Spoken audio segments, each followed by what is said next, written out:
What do you get when a plumber from Dublin becomes the face of MMA, crosses into boxing to chase the biggest payday, and keeps landing in global headlines for triumphs and turmoil alike?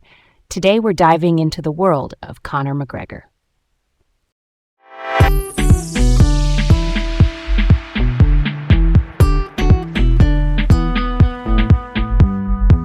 I'm Leah, feeling pretty excited about today's topic. And I'm Garrett, equally thrilled to unpack this one.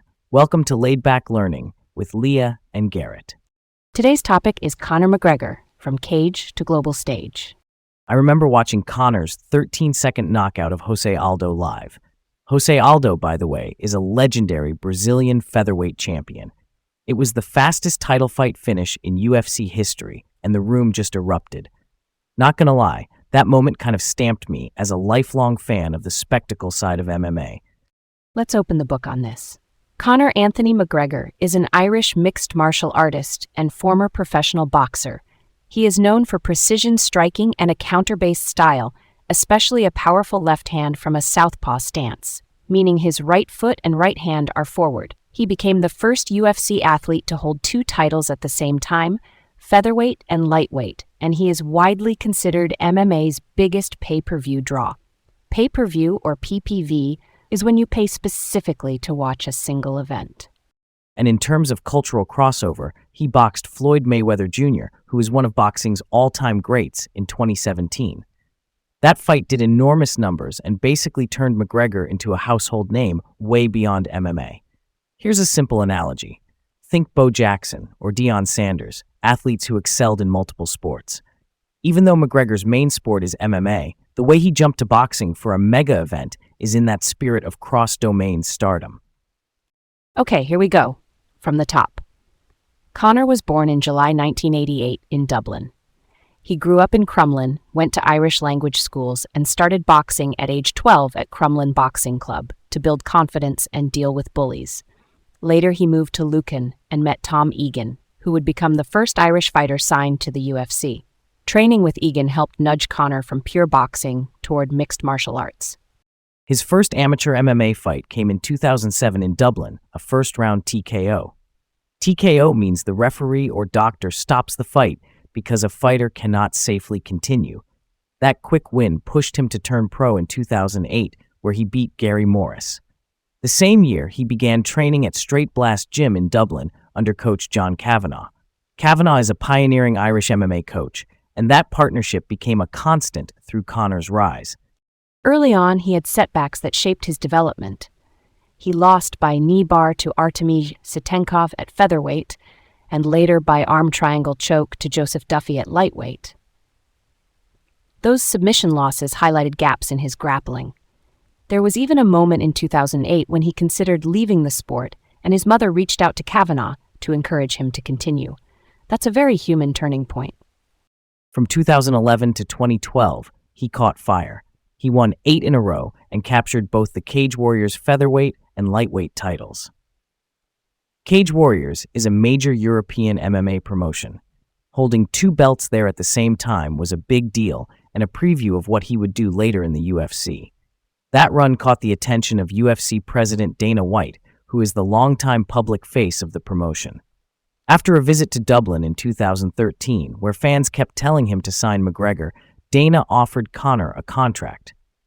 He debuted in the UFC in April 2013 against Marcus Brimage, won by first-round knockout, and got knockout of the night. A few months later, he beat Max Holloway. Holloway would go on to be a future featherweight champion and an all-time great volume striker. Conor won that fight but suffered an ACL tear, which is a key knee ligament. He was out for months, then returned in July 2014 in Dublin and stopped Diego Brandão. The crowd response basically vaulted him into national hero status at home. Then he blitzed Dustin Poirier in September 2014. Poirier, for context, is a future interim lightweight champion and one of the best boxers in MMA. That win pushed Conor toward a title shot with Jose Aldo. The UFC put on a global promotional tour. Conor's trash talk, meaning aggressive hype designed to sell fights, was front and center. He has cited influences like Muhammad Ali for mic skills and Bruce Lee for philosophy of movement. That combo of showmanship and precision striking was rocket fuel. Aldo withdrew with an injury, so Conor faced Chad Mendes in July 2015 for the interim featherweight belt. Mendes is an elite wrestler and heavy hitter. Conor weathered takedowns and stopped him late in round 2. That event was a spectacle. Sinead O'Connor, the iconic Irish singer, performed the Foggy Dew live for Conor's walkout. It was a pop culture moment as much as a sports moment. Finally, Aldo versus McGregor happened in December 2015, 13 seconds. A pullback left hand, which is a counter shot where he leans back from the opponent's punch and fires his left straight or hook into the opening. Fastest title fight finish in UFC history. That clip basically lived on every sports feed for months and made casual fans sit up. Then come the Diaz fights in 2016. Nate Diaz is a longtime UFC star known for cardio and jiu-jitsu, which is a grappling art. Conor moved up to welterweight, lost the first bout by rear naked choke, then won the rematch in a razor-close decision. The rivalry set a PPV record at the time and showed Conor could adjust, adding leg kicks and pacing changes. It also showed his willingness to run it back after a loss, which fans appreciated. In November 2016, at Madison Square Garden, he defeated Eddie Alvarez, a former Bellator and UFC champion known for pressure boxing and wrestling. Conor's performance was clinical, multiple knockdowns, laser timing. He became the first simultaneous two-division champion in UFC history. Shortly after, due to inactivity at featherweight, he lost that belt administratively. Fans still argue whether it was stripped or vacated. Either way, the lightweight crown remained his at that point. Early 2017, he stepped away briefly for the birth of his first child and lined up the boxing crossover with Floyd Mayweather Jr. The Nevada Commission announced guaranteed purses, and the WBC created a money belt as pure showmanship. On fight night in August 2017, Mayweather won by TKO in round 10 after turning up the pressure, but Conor reportedly earned around $130 million US.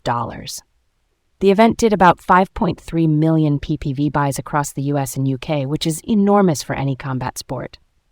Here's where it gets messy. In November 2017 in Dublin, after teammate Charlie Ward won at Bellator 187, Conor jumped the cage, shoved referee Mark Goddard, and slapped a commissioner. Regulators were not thrilled, to put it mildly. Then in April 2018, at Barclays Center in Brooklyn, during UFC 223 week, he threw a dolly at a bus carrying fighters after tensions involving his teammate Artem Lobov and Khabib Nurmagomedov. Khabib is a dominant Russian wrestler and future UFC lightweight champion. Injuries occurred, charges were filed, and Conor later pled no contest to a disorderly conduct count with community service and anger management. That fed into the huge Khabib fight in October 2018. Khabib won by submission, then a brawl broke out involving members of both teams. The Nevada State Athletic Commission, the body that regulates fights in Nevada, handed down fines and suspensions. Conor's was 6 months retroactive and a $50,000 US fine. The rivalry's intensity sent the PPV to about 2.4 million buys, the all-time MMA record. The athletic consequences were real, and the spectacle was too. 2019 brings more turbulence. He was arrested in Miami after smashing a fan's phone, with charges later dropped following a settlement. Video also surfaced of him punching an older man in a Dublin pub from April 2019. He pled guilty to assault for that and was fined. In 2020, he came back and stopped Donald Cerrone, a respected veteran known as Cowboy, in 40 seconds.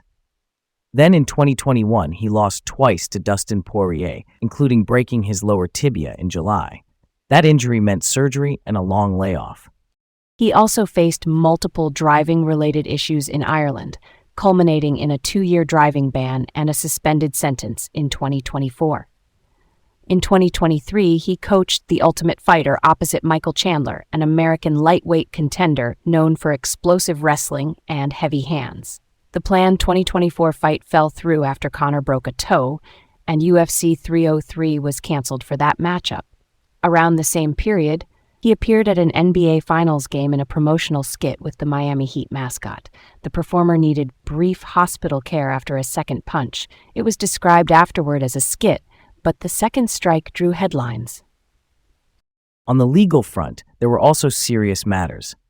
In November 2024, the Irish High Court in a civil trial found he had raped and assaulted a woman, named in reporting as Nikita Hand, stemming from a 2018 incident.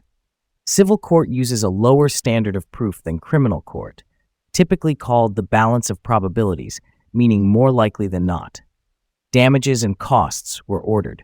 He lost his appeal in July 2025, and in December 2025, the Supreme Court declined to hear a further appeal. Separately, a U.S. federal civil suit from a different accuser tied to the 2023 NBA Finals appearance was filed in 2025 and later dismissed with prejudice in December 2025. So outcomes varied across jurisdictions and cases. Following the 2024 Irish civil verdict, there was major commercial fallout. Retailers and pub chains in Ireland and the UK stopped selling his whiskey and stout brands. Proximo Spirits, the company behind Proper No 12, stopped featuring him with the brand. IO Interactive removed Hitman video game content featuring him. That is a clear example of reputational risk translating to business consequences even outside criminal court outcomes. On the sports compliance side, in October 2025, an 18-month suspension was announced for 3 whereabouts failures from 2024. Whereabouts are an anti-doping system rule that requires athletes to say where they will be for out-of-competition testing. Missing filings on 3 occasions can mean a suspension even without a positive test. That sanction was retroactive, so he became eligible again by March 2026. Why can missed paperwork lead to a suspension when there is no positive test? It always puzzled me a little. It's basically the integrity side. Anti-doping relies on surprise access. If testers cannot find you repeatedly, the system cannot function. So the rule treats repeated misses as a serious breach to deter hiding or gaming the schedule. It is less about proving you took something and more about enforcing equal access to testing. Got it. In 2026, he returned versus Max Holloway, the fighter we mentioned earlier, and lost via TKO due to a knee injury just over a minute into round 1. Across his career, he also moved into business as a co-owner of BKFC, which is a bare-knuckle boxing promotion, giving him a role as a combat sports entrepreneur. And financially, Forbes listed him 4th highest-paid athlete in 2018 and number 1 in 2021, driven heavily by the Mayweather bout and brand deals. All right, let's roll on. The lasting question a lot of people ask is, are these legal issues isolated or part of a larger pattern? I lean toward isolated in the sense that high-profile figures attract outsized media and legal attention. Some cases were dropped or settled. The Miami phone case was dismissed, and the NBA Finals-related U.S. civil suit was dismissed with prejudice. A few incidents felt blown up by the news cycle. I am not saying there is nothing there, just that the public narrative can snowball. I hear that, and media can amplify. But I see a pattern, not just isolated blips. There is the 2018 bus incident with criminal charges and civil fallout, the 2019 guilty plea for punching a man in a pub, multiple driving convictions leading to a 2-year ban in 2024, the 2024 Irish civil verdict for rape and assault, appeals lost through 2025, and the 2025 whereabouts suspension. Different areas of conduct keep showing up over many years. To me, when you map it chronologically, it looks less like lightning strikes and more like a recurring storm front. That is fair. Let me puzzle that out. Some allegations were not prosecuted criminally, which matters for how we interpret culpability. But I agree, the civil verdict in Ireland is significant and had tangible consequences. Maybe the middle ground is that the pattern is real in terms of repeated incidents, while the severity varies case by case. So when people talk about him, they are reacting to both the undeniable sports achievements and the steady drumbeat of controversy. Yeah, that checks out. And on the persona side, he understands promotion deeply. The Aldo World Tour, the back and forth with Nate Diaz, even the respectful tone he chose before fighting Donald Cerrone. It is calculated. He has cited Muhammad Ali, the American boxing icon, and also Prince Nassim Hamed from the UK, both masters of showmanship. That kind of strategy shaped modern MMA promotion for better sales and sometimes for sharper edges. Speaking of pop culture, Sinead O'Connor's live walkout at UFC 189 was a perfect example of sport becoming ceremony. That moment fused Irish identity, music, and prize fighting into one image. And the UFC took notes. Bigger walkouts, global press tours, narrative-heavy promos. Connor's template helped the company chase stadium-scale drama around individual fighters. All right, on to the next. What if Jose Aldo had not withdrawn in 2015, and Conor had fought him at UFC 189 and lost?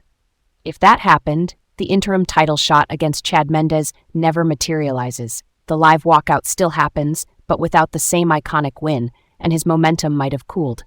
Maybe he would have had to rebuild with another contender fight before a second crack at Aldo. The timeline to becoming a simultaneous two-division champ probably gets delayed. Totally. If the loss happened mid-2015, maybe the UFC slow plays him and he does not headline as many record-setting PPVs in 2016. The Diaz fights still could happen because those were partly about availability and star chemistry. But the Alvarez fight at Madison Square Garden for a second belt in late 2016 might not have been offered, or at least not then. And without dual champ status, the Mayweather boxing crossover might not have reached that same level in 2017. I still think it happens eventually, just later, and maybe with fewer zeros on the check. And a delayed rise could change his public arc. Less whirlwind, more gradual. Sometimes slower climbs reduce blowback, sometimes they do not. But that 13-second Aldo finish was lightning in a bottle. Without it, the mythology is different, and the marketing tailwinds are lighter. Still, given his skill set and confidence, I suspect he would have rebounded and found a path to a belt eventually, just not the same seismic moment. Stay curious, folks. And keep exploring. Thanks for hanging with us on Laid Back Learning with Leah and Garrett.